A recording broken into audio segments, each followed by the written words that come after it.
little focus check, a little lighting check. It feels like I haven't done this in ages. I am so rusty. I may or may not have just spilled coffee all over myself and all over this bed. Hello everyone, how are we all doing? Welcome back to my channel. How are we, girls? Let's talk. So many of you have been like, where has she gone? Like, it turned the new year and yeah, I disappeared off of YouTube. Let's talk about it. First off, yes, I have changed my hair. If you haven't seen the vlog already, I actually uploaded it, cat hair everywhere, always. I think it was the video that went live just before this one.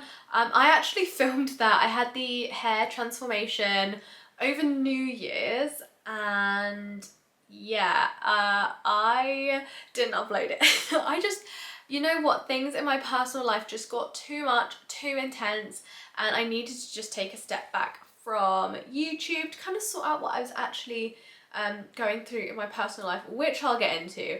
But I am back and I'm hoping that this will become a bit more of a regular occurrence. It'll probably take me a while to get back into the swing of things in terms of like YouTube, but I'm hoping that I will get back into it soon and hopefully be doing a lot more videos for you guys.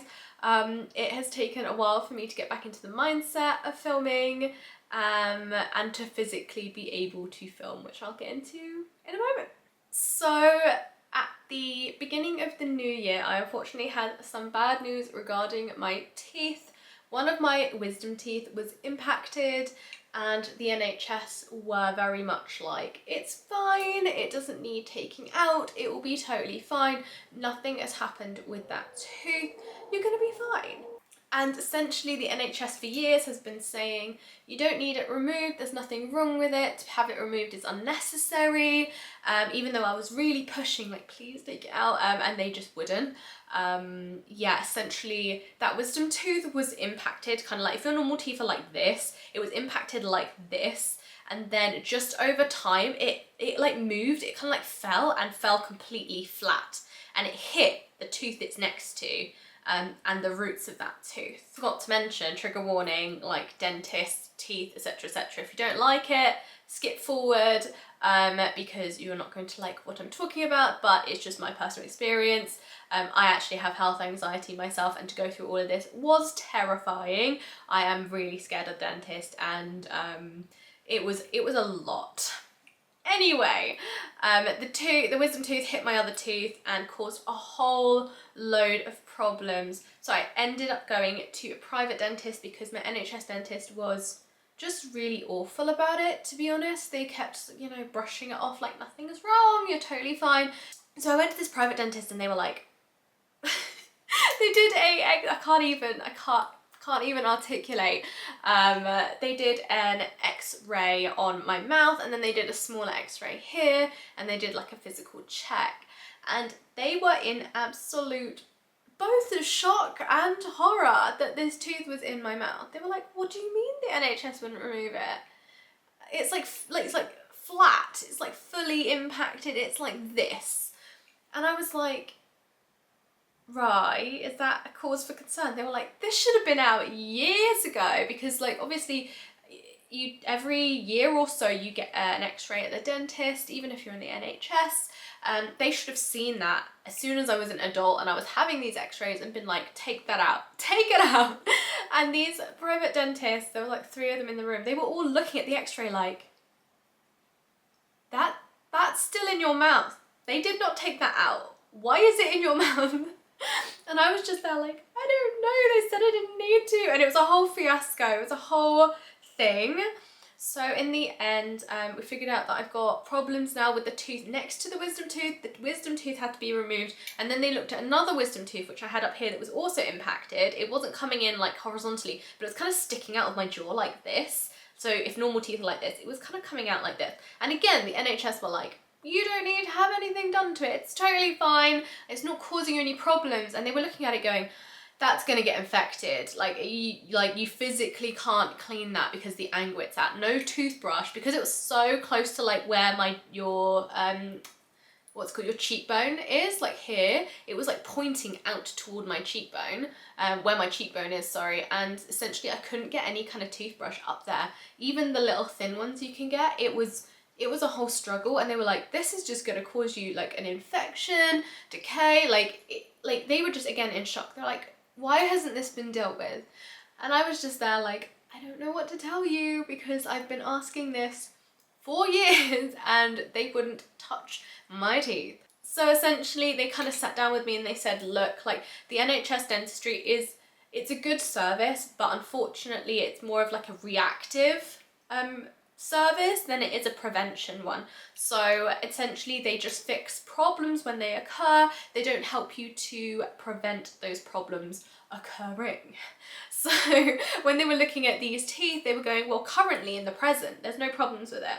And unless you have an infection or like some serious other problems, they will not take them out. They just will leave them. Even though they know it will cause problems in the future, because that's not what the NHS provides. And I feel like I just did not know that. I don't know if it's just me. I just thought the NHS were as good as any kind of private dentistry. Not as good, but like they provide a good standard of service as the NHS dentists, right? But hearing all of this, I was like, wow, like it clicked. I was like, I should have gone private a long time ago. I didn't feel like I needed to, but lesson learnt. I'm trying to let it go. I had so much built up resentment, guys. I was so angry and annoyed because I had been pushing for this for so long, like please remove them, and nothing, they just would not touch them. This private dentist was like, right, let's get you set up, we'll get this one taken out, we'll get this one taken out, we'll do the treatment that needs done on the back tooth, we will get you a treatment plan. And it was so helpful, like genuinely. The new dentist I have is the nicest guy, so nice, and I'm scared, like I've cried so many times over the last month at the dentist. I cannot tell you, there is no shame in that. If you are scared of the dentist, a lot of people are. A lot of people have dental anxiety. I have health anxiety and dental anxiety, so it's kind of like a double whammy. So let me tell you, I was bawling my eyes out in this dentist surgery, going, oh my god, it's just so much. It was just a lot for me to deal with in terms of like my anxiety. Trying not to cry now, because it's kind of pretty much over, but it still makes me really upset. So essentially they gave me the kind of treatment plan step by step on what I need doing to my teeth because of all of these wisdom tooth problems. We haven't even discussed anything else that I've got going on at the minute, just the wisdom teeth problems, and then this tooth that's been affected by the wisdom teeth. And he was like, look, take this home, here's the price of everything, take this home, I know you're nervous, go have a think about it, go have a talk with, you know, your partner, your parents, like someone that you want to talk to about it, and maybe just kind of think about if you want to proceed with this, if you feel comfortable with us doing it, how you feel. And I really liked that there was no pressure to do that. There was no pressure to book anything. They weren't like, you need to do it now, book it with us. They were very much like, this is a lot. Not only money, but like emotionally and physically, this is a lot for you. Go home and think about it, which I really, really appreciated, because from my experience, it hasn't really been like that at any other dentist I've ever been to. They've like, book it now.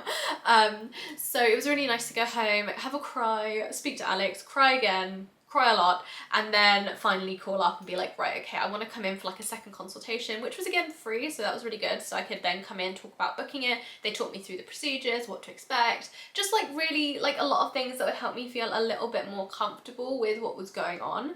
And then we just decided, right, okay, well, I'll have this one done first, which is going to be the easiest one, then I'll have this, which will be surgical, and then we can talk about any other problems I have with my teeth after that. So I was like, cool. I thought I'd just mention as well, I have very weak teeth.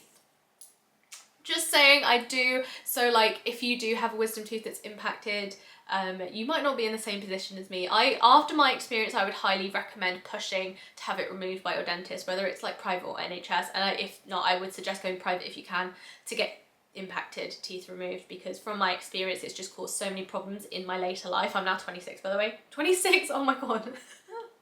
Oh my god, I'm 28. Okay, so I'm 28 now. Oh, hi Moon. He's come to say hi. Anyway, I'm 28 now, and I really wish this was dealt with when I was like 18, because I wouldn't be having all of these problems. And I do genetically have weak teeth. A lot of people in my family have weak teeth. It just is the way it is. Anyway, so I went and got this one taken out. I was terrified. I was like shaking in my chair. Like the guy was like, are you okay? And I was there like shaking, like, just take it out. And honestly, it really wasn't bad. I didn't have sedation and it wasn't bad. It took, I'm talking 1.5 minutes. The worst part was waiting for it to numb, which takes about 10 minutes for the anesthetic to like kick in. And then they kind of just test the area, add more if they need to, etc, etc. That was fine, honestly. To be honest, that was the worst bit. And then he was just like, okay, are you ready? I was like, I had like big headphones on. I had a podcast playing. I was just trying to concentrate on what the podcast was saying. And I could just feel pressure and they were just kind of moving it around. And then they were like, done. And I was like, what? Like, genuinely, you just did that so fast. I was so anxious that, and it took such a small amount of time, that I got so anxious I thought I was going to throw up because nothing happened. I don't know if anyone else who has anxiety gets this, but because I built up all of this anxiety waiting for this big thing to happen, and it was literally just over and I didn't feel anything, and it took literally a minute, if not two. I was like, oh my god, I'm gonna throw up. And he was like, you can't throw up, you just had your tooth taken out. And him and the assistant were just like, calm, breathe, you're fine. I was just there like, oh. So it was like a whole fiasco. And then the surgical, the surgical one was longer. It was about an hour because they had to do a surgical removal, which is like, they had to cut into the gum. It was significantly more scary, but because I'd had this one done, it was like exposure therapy. Because I had this one done, this one was a breeze in terms of the actual procedure. Guys, the reason why I haven't been on here for longer than I'd even planned, because getting this removed and this removed took a week at most, right? And this was all during my birthday, by the way, so it was a hard time. Yeah, it took maybe a week and a half to have them both removed. It's the aftercare for this one that I still am not over. Like, talking to you now hurts. I still have stitches in my mouth. It hurts. I'm on painkillers and antibiotics. I have had the worst time with the healing of this wisdom tooth removal. It has been a nightmare, let me tell you. I was hoping that I'd be back on here at least 2 weeks ago, but I couldn't even talk. Like, my face was so swollen. It hurts to talk now, but not to the extent it was before. Like, it was so painful that I wasn't even talking to Alex about it. I was just like keeping my mouth shut. I wasn't calling anyone. I wasn't really, honestly, if it hurt to eat, it hurt to open my mouth, and I really wasn't eating solid food anyway, because you're not supposed to. I was eating pretty much pureed everything. It was like baby food. Alex made like a spag bowl and I literally whizzed it up in the blender and ate that because I was so fed up of soup and protein shake, which I pretty much had. The first 3 days was just soup and protein shakes and like little desserts, you know, like choc pots, like the Alpro chocolate thing. I literally lived off those, you know, little choc pots from Alpro. I was living off those, and a protein shake for lunch and soup for dinner. I was so fed up. I would be like, Alex, cook whatever you're cooking and I'll just stick it in the blender. And it was literally like eating baby food, but it was better than the same old day after day. But yeah, I just wanted to give you guys some background of where I've been. It has been a moment I just wanted to share with you because it has been probably the hardest month of my adult life, and I did a master's degree at uni. So that's saying something. I think it's just purely because of my health anxiety, and a lot of my health anxiety is around teeth. I just struggle with that. It was a massive deal getting Invisalign earlier in the year, and that's had to be paused now because of all these problems, but we'll get back on track with that. That's fine. Like, I'm in contact with my Invisalign provider, we are good, but it took a lot for me to even get that. So to have all of this done in the space of a month, it's been very like emotionally and mentally trialing. It has been really hard to get through all of it, and I'm finally feeling a little bit of respite in terms of like, I did that and it wasn't as bad as I thought it would be. Yes, the healing process has been worse officially. I had an infection, it was really bad. I didn't sleep for a few nights. I got maybe like 4 hours sleep for like maybe 3 nights, and I was like a zombie. Alex was concerned. I was like, I can't sleep, like it just hurts so much. So it has been very stressful, and trying to keep up with like Instagram, TikTok, YouTube, and like just personally, in my personal life, it was impossible like to do all of those things. I was so drained of energy, mentally drained, physically drained, emotionally drained. Like it was so much. And it was like during my birthday month, which was a really like sad time. I'm not a big birthday person anyway. Did I just spill my coffee again? I really need to drink this because it's spilling everywhere. Yeah, I'm not one of those big birthday people anyway. I'm not one of those people that's like, it's my birthday week. I'm not that kind of gal. Very Capricorn energy of me. But it was just sadder than I expected. I was just like, I was so down about all of this, and it was just a lot to then ask of myself to then come on and film or even show up for TikTok. I was doing Instagram reels and stuff because I don't have to talk. I can like just style, which was really nice actually. But like coming on here and talking even now, like I am feeling like it's getting a bit sore. So I am going to be back on YouTube, probably not as much initially, maybe a video once a week, maybe a video twice a week, and then maybe hopefully get back up to my 2 to 3 times a week regular schedule for the spring, which I'm so excited for. I need a rebirth. I've said this so many times on this channel, but spring is like a rebirth moment for me every year. I just feel like spring is just, it is just one of those where I just feel like as soon as it kind of hits March, April time, a spark kind of happens, and then May I'm like in full bloom. I'm like good to go. I'm like a flower. Honestly, it's how I work every single year. So I'm really hoping that this situation is resolved by maybe March, April time, so I can really get into work and being creative and all of that for kind of spring and the next year. Not to mention, like, my Instagram has taken a little bit of a change of direction. Not too much of a change of direction, just a little bit of a change of direction. I just decided that because I did turn 28, not 26, I don't even know where that came from earlier. Yeah, I'm kind of thinking that I'm wanting to go in a bit more of like a classy, chic direction.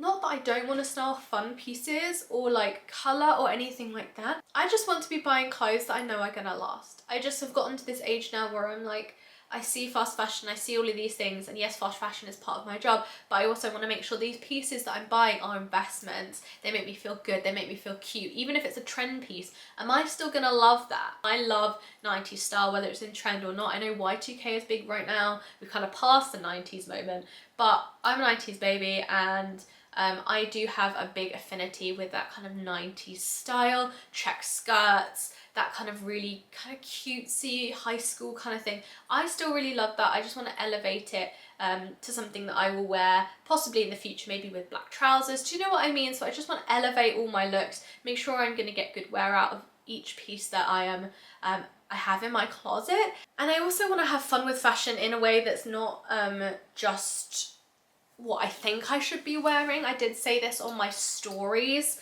on Instagram. If you don't follow me already, give me a follow over on Instagram, because I do post stories about this stuff as well, like my personal life and just in general like how I'm feeling. I have been avoiding certain trends, dressing in a certain way, doing my hair in certain ways, just because I feel like, because I am petite, I'm 5'1", and I'm also curvy. I'm a size 10 to 12 UK sizing. I have thick thighs. I have a small waist, I've got them thick thighs, I've got a big bum, and I've got a larger chest, that I can't dress in that kind of chic Pinterest style that I absolutely adore. It's one of my favorite kind of classic styles that you can also mix with trends, create a really cool dynamic wardrobe with. And some of these things I've just thought, like, I can't even look at that and wear it because I do not have the body type, which I absolutely hate. Like, I hate that that's a thing. I'm trying to think of it as a bit more of just like wearing what I want to wear, and it's so ingrained in us that we shouldn't wear certain things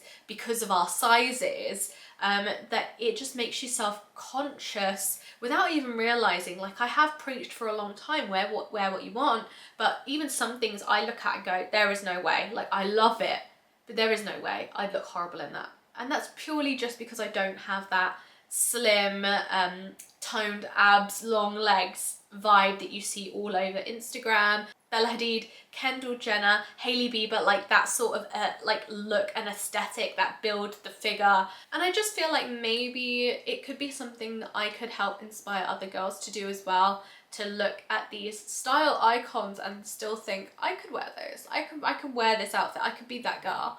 I can be chic and sleek and also on trend without thinking, oh, I can't wear that because I'm not that body type. So yeah, that's just a little snippet in terms of how I'm thinking going forward on my Instagram. If you have any kind of questions, or perhaps you want to see me style a certain aesthetic or like a certain outfit or anything like that, really, just pop it in the comments and I'll see what I can do, because I really am concentrating a lot on styling and shopping my own wardrobe currently. I'm trying not to buy too many new things, which has been a little bit of a New Year's resolution for me. So yeah, let me see if you'd like to see me style any particular items and I will see what I can do. I love doing like ways to wear, because I think it's a really good way of getting good use out of your clothes without having to buy loads of new pieces. You can really work with what you have. I've been sitting here so long, my legs are dead and I'm also like covered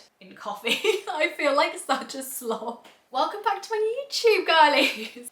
I'm a hot mess over here. So yeah, thank you for watching. Thank you for joining me on this little chitty chat moment. Hopefully I'll be, like I said, on here a little bit more. And for anyone else, yes, I am feeling better. I am feeling better. I am feeling a lot more optimistic. I'm feeling more like myself already. I think that it just took longer for me to heal both physically and mentally than I had even prepared myself for. And if you're going through a similar thing, maybe not necessarily wisdom teeth, but maybe a certain thing in your life that, you know, maybe you need a surgery, maybe you're going through a condition or anything like that, just you have permission to feel. You are allowed to take as much time as you need to, because I think there's a lot of emphasis on getting back on it, and it's just like, you know, sometimes we forget to allow ourselves to take a moment to just feel, be in the moment and get back to being our bad bitch selves. As always, guys, if you like this video, make sure to give it a thumbs up and subscribe, and I'll be back very soon with a new video, and I'll see you lovely lot then.